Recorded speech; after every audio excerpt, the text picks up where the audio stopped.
Saludos y muchas bendiciones a cada uno de ustedes, mis amigos, hermanos, en Cristo Jesús y familia. Hoy yo quiero hablarte con el tema, ¿quién es este Jesús?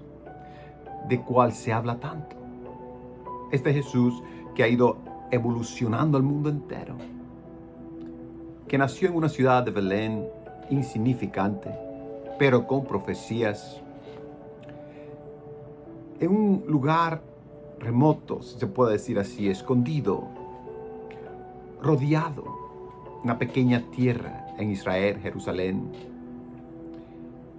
¿Quién es este Jesús que empezó a hablarnos a la humanidad del amor de Dios, del perdón de Dios, que empezó a sanar personas con enfermedades, a traer paz, gozo y alegría al corazón de aquella generación? Este Jesús que hablaba mucho del Padre. Cuando hablaba de Dios, siempre hablaba como el Padre. Mi Padre esto, mi Padre aquello, mi Padre me envió. Lo hago, lo que veo hacer mi Padre es lo que yo hago. Y estableció una relación no solo de un Dios a su creación, sino de un Padre. ¿Quién es este Jesús que unió al pueblo de Dios, a Israel y a los gentiles? ¿Quién era este Salvador? Este Rey que murió y resucitó al tercer día para dar una esperanza viva no solo a aquella generación, sino a todas las generaciones que pudieran escuchar la historia de Jesús, el Cristo, el Hijo de Dios, el Cordero de Dios. Este Jesús que ha venido transformando vidas, cientos, miles, millones y podría decir ya que billones. Yo quiero hablarte una parte de quién es este Jesús. Y quiero empezar con el área donde Jesús, hablando, había una multitud, estaban sus discípulos ahí. Él dijo esta palabra: nacido de mujer. No hay uno mayor que Juan el Bautista. Cuando Jesús habla de Juan el Bautista, como considerándolo el mayor de cualquier hombre nacido de mujer, no era que Jesús tenía preferencias con Juan el Bautista, sino que Jesús estaba hablando más bien de la obra que Juan el Bautista tenía que hacer. Jesús la consideró la mayor de las obras, sabiendo nosotros que la mayor obra es el sacrificio de Jesús, pero aquí Jesús está hablando no de él, sino afuera de él, de las personas que estaban fuera de él. Nacido de mujer.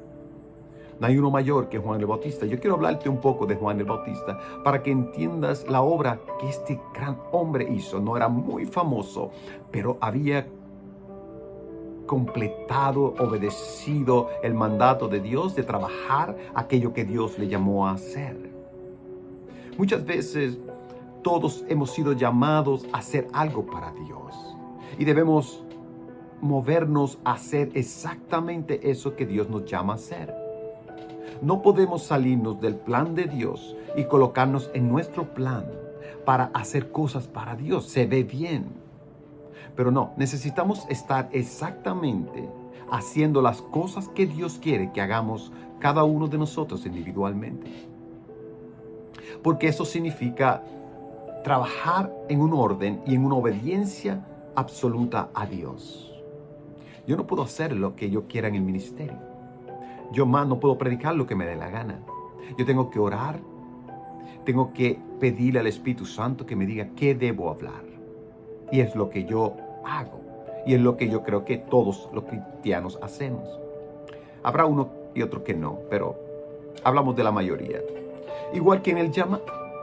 Necesitamos movernos como Juan, en lo que Dios nos llamó a hacer.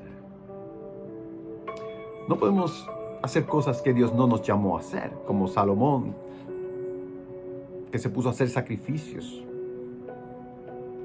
en pecado. en un momento dado de su vida, porque al principio el hombre era extraordinario, haciendo sacrificios. La primera vez hizo un sacrificio de más de 1000 sacrificios, donde la unción, la gloria de Dios llenó el templo. Otra persona que hizo cosas que no debía hacer fue Saúl. Se puso a hacer también sacrificios. Sacrificios cuando a él no le tocaba y le tocaba al profeta Samuel. Se parecía bien, pero no fue lo que Dios quería que él hiciera.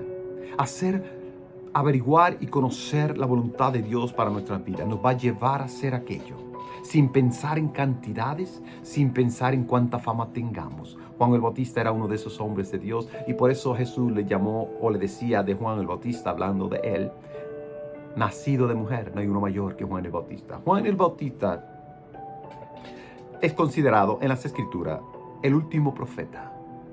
La Biblia dice que la ley y los profetas llegaron hasta Juan. No significa que no habían otros profetas. Para el tiempo de Jesús habían otros profetas. Había mujeres que eran profetas. Pero lo que Jesús está diciendo es, este Juan, siendo parte del Antiguo Testamento, porque venía un Nuevo Testamento, Juan era considerado el último de ellos. Y no solo era el último profeta. Juan venía de un linaje sacerdotal, donde su padre, Zacarías, fue el último sumo sacerdote, según el orden de Aarón. Porque en el orden de Aarón se hacían sacrificios. Era el sacrificio que se hacía con los animales para perdón de los pecados del pueblo, pero lo que realmente estos sacrificios hacían era que cubrían el pecado, hasta que llegara el sacrificio perfecto del Cordero de Dios, el cual era Jesucristo, morir en la cruz del Calvario. Y así era que venía de descendencia hasta Zacarías. Cuando Zacarías está ofreciendo el sacrificio que le correspondía a él ese año, una vez al año, era él el sumo sacerdote. No era un sacerdote nada más, era el sumo sacerdote de aquella generación, de aquella época. Y él fue a ofrecer el sacrificio. El ángel se le aparece y le dice: Zacarías, tus oraciones han sido escuchadas. Porque él tenía la preocupación de que su mujer quedara embarazada y tener un linaje, un hijo. Y de ahí es que viene Juan, porque el ángel le dice a él: y tendrás un hijo varón, y se llamará Juan. Pero hay algo que yo quiero que enfatices y subraye, es que cuando el ángel le dice eso a Zacarías, al sumo sacerdote, según el orden de Aarón, le dijo: y el niño será lleno del Espíritu Santo aún dentro del vientre de su madre. Juan el Bautista fue el primero en ser lleno del Espíritu Santo. El primer hombre y el primer último sacerdote del linaje de Aarón. El hijo del sumo sacerdote Zacarías. Cuando Jesús estaba diciendo: nacido de mujer, no hay uno mayor que Juan el Bautista, Jesús está viendo toda esta historia de él. Todo este conocimiento acerca de quién era Juan. Juan no era cualquier persona. Ese niño, cuando nace lleno del Espíritu Santo y se convierte ya en un hombre y se va al desierto a decir: arrepentíos, generación de víboras, arrepentíos y bautícese. Y venían a él y se bautizaban. La gente venía en multitudes y eran bautizados en el río Jordán. La importancia de estar lleno del Espíritu Santo, de estar en el orden que Dios nos llama a hacer, es lo que hace que la gente reaccione a tu mensaje. Juan el Bautista empezó allí a bautizar a la gente. En una ocasión, ya cuando Jesús nace y está grande, que Juan está allí bautizando, de momento Juan dijo estas palabras: He ahí el Cordero de Dios que quita el pecado del mundo. Juan, lleno del Espíritu Santo, había reconocido que aquel que estaba allí, que era su pariente, el cual Juan era mayor que él por 6 meses. Juan no lo vio como su primo o como un familiar. Él lo vio como el Cordero de Dios que quita el pecado del mundo. Un día yo le digo a las personas: deja de ver a las personas como un familiar, como en la carne. Míralo en el Espíritu. Míralo en el Espíritu. Y vas a descubrir la grandeza y la unción que Dios pone en ciertas personas. Unción que puede ser beneficiaria para ti en la sanidad, en la liberación. Cuando lo vio, he aquí el Cordero de Dios que quita el pecado del mundo. En un momento dado Jesús entra porque va a bautizarse. El bautismo de Juan era el bautismo de arrepentimiento. Jesús no tenía de qué arrepentirse, pero Jesús venía caminando para bautizarse. Cuando Juan lo vio, le dice: yo necesito ser bautizado por ti y tú vienes a mí a que yo te bautice. Cuando Juan lo vio, escúchame bien, Juan, el Espíritu Santo tuvo que haberle revelado a Juan: cuando tú eras niño, Juan, ese Cordero de Dios inmolado, ese que está ahí, fue el que te bautizó. Por eso Juan mismo reconoce eso cuando él dice estas palabras. Juan dice: yo los bautizaré en agua, pero el que viene después de mí, el cual es más grande que yo, más poderoso que yo, él los bautizará en el Espíritu Santo y fuego. Juan sabía lo que estaba diciendo, porque el mismo él, Juan, había sido bautizado por Jesús, aun cuando niño. Jesús siempre ha existido. La Biblia registra que en una ocasión María fue a ver a Elizabeth. Elizabeth ya tenía 6 meses y María parece ser que ya tenía 1 mes. Dice que la criatura brincó del poder del Espíritu Santo y sintieron la presencia del Espíritu Santo, la revelación de Dios en sus vidas. El Espíritu Santo nos enseña y nos revela las cosas más hermosas que tú quizás no entiendes en lo natural, pero en lo espiritual el Espíritu Santo nos enseña, nos instruye más. Jesús dijo: hay cosas que no puedo decirle ahora porque ustedes no están preparados para eso, pero cuando el Espíritu venga, Él os enseñará todas las cosas. Yo tengo un mensaje del Espíritu Santo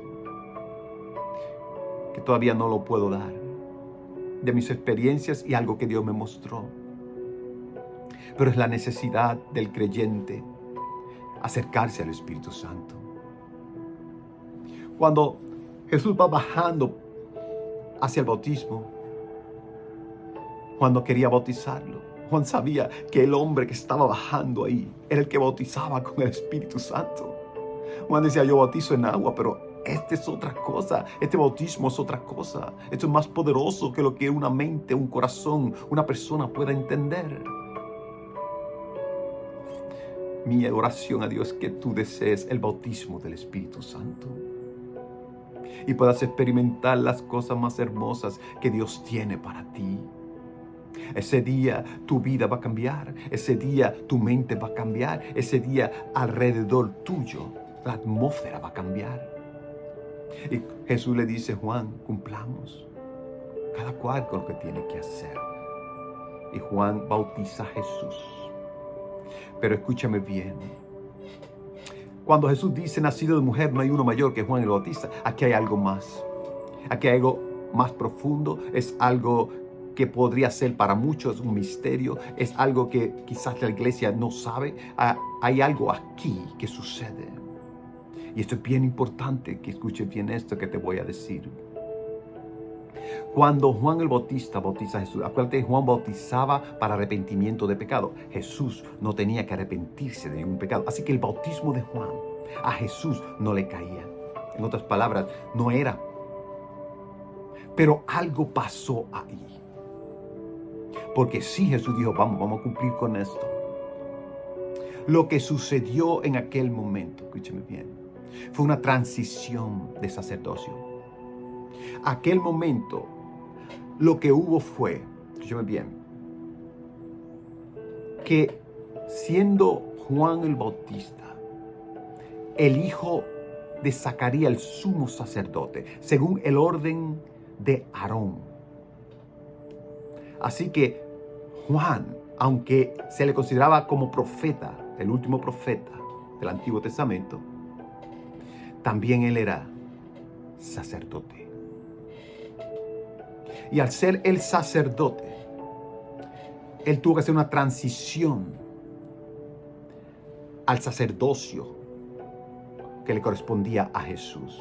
El sacerdocio de Jesús no era según el orden de Aarón, porque en el orden de Aarón había que estar sacrificando constantemente animales para que la gente pudiera recibir su perdón, hasta que llegara el sacerdocio de Cristo, el nuevo sacerdocio, el nuevo pacto.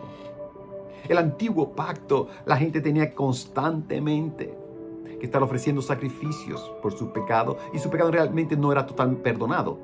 Eran simplemente cubiertos hasta que llegara aquel que podía tener o dar el sacrificio perfecto, y toda la humanidad sería limpiada de sus pecados, desaparecidos para siempre por el poder de la sangre del Cordero de Dios. Entonces, el sacerdocio de Jesús es el sacerdocio de Melquisedec. ¿Quién era Melquisedec? Melquisedec, cuando vamos hacia atrás, hacia el Antiguo Testamento, lo encontramos en una historia con Abraham.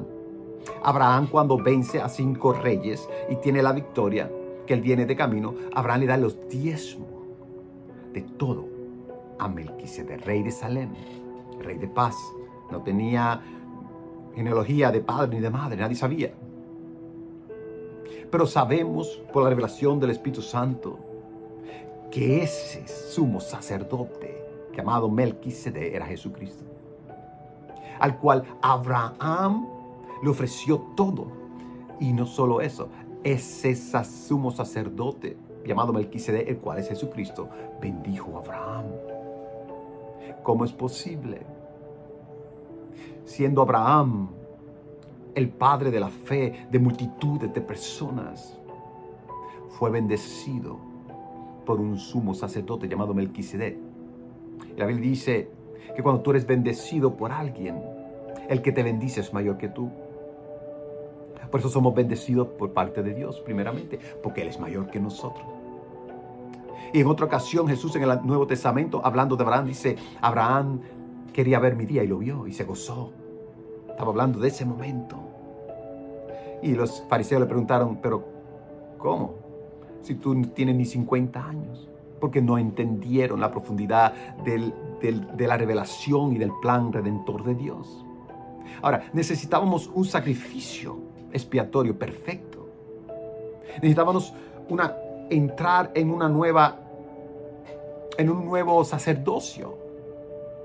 Siendo Juan el Bautista el último de la orden de Aarón, se necesitaba hacer un sacrificio mayor y perfecto que quitar el pecado del mundo.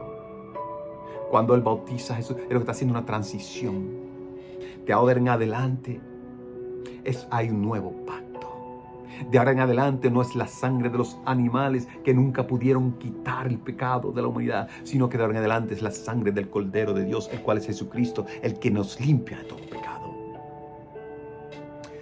Ahora el sumo sacerdote en el nuevo orden, según el orden de Melquisedec, se llama Jesucristo.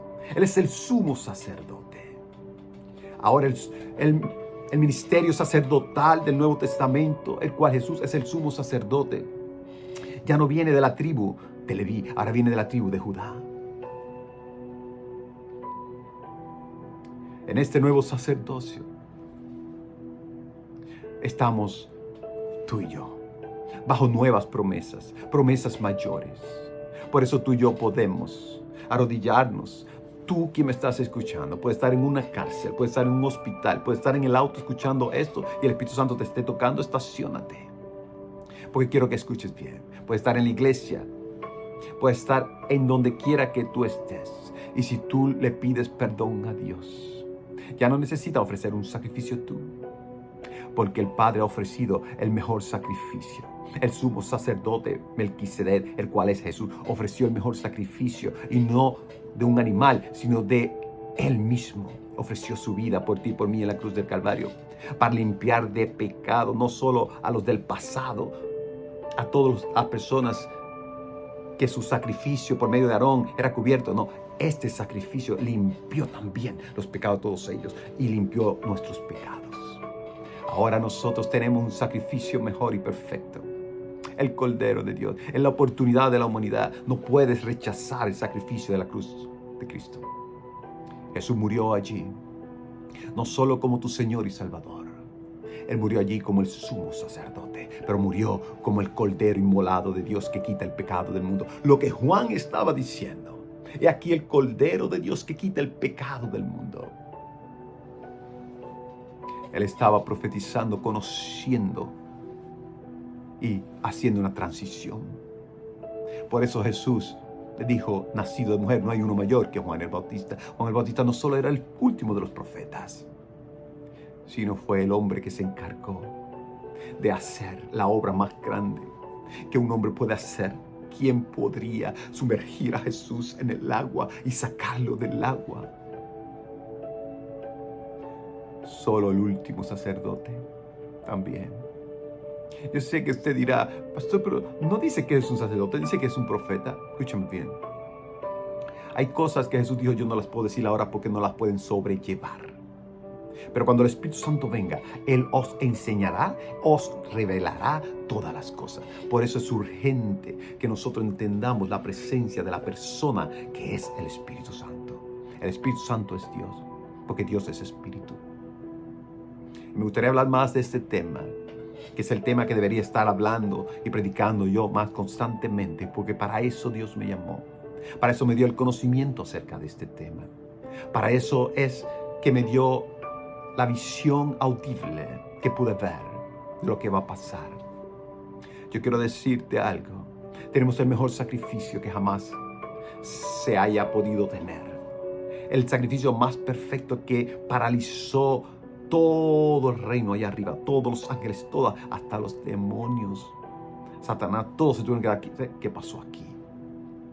Tuvieron que reconocer que ese Jesús al cual yo te predico, que ha impactado, evolucionado, ha transformado la humanidad, es el Rey de Reyes y Señor de Señores. Es el Verbo de Dios hecho carne. Es el único que te puede perdonar tus pecados. Es el único que te puede sanar ahora mismo en el nombre de Jesús. Si tú crees que lo que Él dijo es verdad y por sus llagas fuiste tú sanado. Es Él quien te salva y te hace una transición también de la oscuridad a la luz. Hace una transición del infierno, del dolor, del pecado, a la santidad, al reino de Dios. Es Jesús el que puede hacer la transición ahora con tu vida. Puede quitar a ese hombre adúltero y fornicario, hacerlo un hombre recto, comprometido. Puede hacer a ese pecador, asesino, en un hombre que gana ahora almas para Cristo. Él puede hacer esa transición. Ese hogar destruido, Él puede hacer ahora un hogar, aleluya, amoroso, comprensivo, que la gente admire y diga, wow, ¿quién hizo esto? Y tú puedas testificar, lo hizo el Cordero de Dios en la cruz del Calvario. Mi Señor y Salvador Jesucristo. Toda vida Él la puede transformar y cambiar. Él puede hacer esa transición en tu vida. Al punto que Él pueda decir, he aquí mi Hijo amado, en el cual tengo complacencia. Esas fueron las palabras que salieron cuando sucedieron tres cosas. Cuando Juan el Bautista va a bautizar a Jesús, una de las cosas que sucedió es que el cielo se abrió. Con este mensaje el cielo se te está abriendo. El mensaje, el entendimiento se te está abriendo. Y otra cosa que sucedió es que el Espíritu descendió sobre él. Y es lo que te quiero decir. El Espíritu Santo está descendiendo sobre algunos de ustedes ahora mismo. Ahora mismo hay gente que están siendo llenas y bautizadas por el poder del Espíritu Santo. Esa es mi oración. Jesús te está bautizando como me bautizó a mí en una iglesia. No había forma de tener el poder y la presencia de Dios sobre mi vida, siendo un joven, llorando, bañado en lágrimas frente a aquellas personas que estaban allí. Mis manos se levantaron de la silla, yo me levanté y decía, Jesus, I love you. Jesus, I love you. 3 veces, Jesús, yo te amo, no te vayas. Había sido bautizado por el Espíritu Santo. El predicador dijo, Joel 2:28, en los postreros días Dios derramará de su Espíritu sobre toda carne, y hoy, joven, lo derramó sobre ti. Desde ese día mi vida nunca más fue la misma. La palabra se convirtió de una palabra escrita a una palabra viviente. Todo empezó a cambiar en mi vida. Empecé a ver la gente diferente. La iglesia ya no era para mí un templito de 4 paredes o un templo de 10,000 personas. No, para mí la iglesia eran los millones de personas que habían aceptado a Jesús como su Señor y Salvador. Para mí la iglesia es el cuerpo de Cristo. Yo no veo la iglesia por un grupo. No puedo verla, no me cabe. Cuando el Espíritu Santo viene a mí, las prédicas no se convirtieron en piedra, sino que se convirtieron en la palabra de Dios, que puede partir el pecado de lo malo y lo bueno y poner en ti solo las cosas buenas y sacar de ti lo malo. La prédica no se concentró ya en mí, sino que se concentraba en mi Señor y Salvador, en Jesucristo, nuestro Señor y Salvador. Porque Él te ama, Él te sana, Él transforma tu hogar. La transición de un cuerpo enfermo, Él lo transfiere a un cuerpo sano. Créelo, Jesús está sanando cientos y cientos, miles de vidas. Enfermedades que nunca pudieron ser curadas por la tecnología, ni por ningún médico, ninguna medicina. Jesús, por medio de una oración de un siervo o una sierva que tiene el Espíritu Santo, empezó a sanar a la gente. Yo quiero decirte, si no conoces a Jesús, que digas, Señor Jesús, entra en mi corazón, te pido perdón. Sé el Señor de mi vida, acepto el sacrificio en esa cruz. Que tu sangre me limpie de todo pecado. Ahora, Señor Jesús, bautízame con el poder del Espíritu Santo. Porque quiero vivir una vida que te agrade, una vida que sea presencial casi a la multitud y a la gente, y puedan entender que tú eres real, Espíritu Santo. Llena, oh Dios, a cada persona con el Espíritu Santo. Sana toda enfermedad, liberta toda vida en el nombre de Jesús, toda opresión, Padre amado. Trae paz a las mentes y a los corazones, Señor, de mis oyentes y de los que están aquí presentes, Señor, oyendo esto. Yo te pido, Señor, pon en su corazón que le den un like a esto y share, se lo envíen a alguien que lo necesita, alguien que tú sabes que lo necesita. Envíaselo. Sé parte de lo que está a punto de suceder, no solo en Puerto Rico, sino en el mundo entero. Te quiero decir que te bendigo. Gracias por hacerme parte de esto, por sostener este ministerio con tu presencia suficiente. Gracias por escuchar la palabra de Dios que nos cambia, nos transforma y nos da vida. Y entiende que Jesús es el todo de tu vida. Él tiene que ser el todo. Él es tu Señor, tu Salvador. Él es tu Dios. Él es tu sumo sacerdote. Él es tu Rey y tu Señor. Aleluya. Él es el todo. Convierte a Jesús y al Espíritu Santo, la persona más cerca que tú puedas tener. Los bendigo con mucho amor y respeto. Les deseo en el nombre de Jesús un día hermoso para ustedes, un fin de semana hermoso. Amén. Que Dios me los cuide, me los bendiga, me los llene siempre. Y sobre todo, no se olviden de orar, de leer la Biblia y de ir a la iglesia. Sean buenas personas, buenos cristianos. Llévese bien con todo el mundo. Olvide las ofensas que hicieron acerca de usted, de su persona. Aquellas personas, perdonen todo lo que puedan perdonar y sean la luz que el Señor siempre ha querido que tú seas. Te bendigo en el nombre de Jesús y nos vemos muy pronto. Los amo.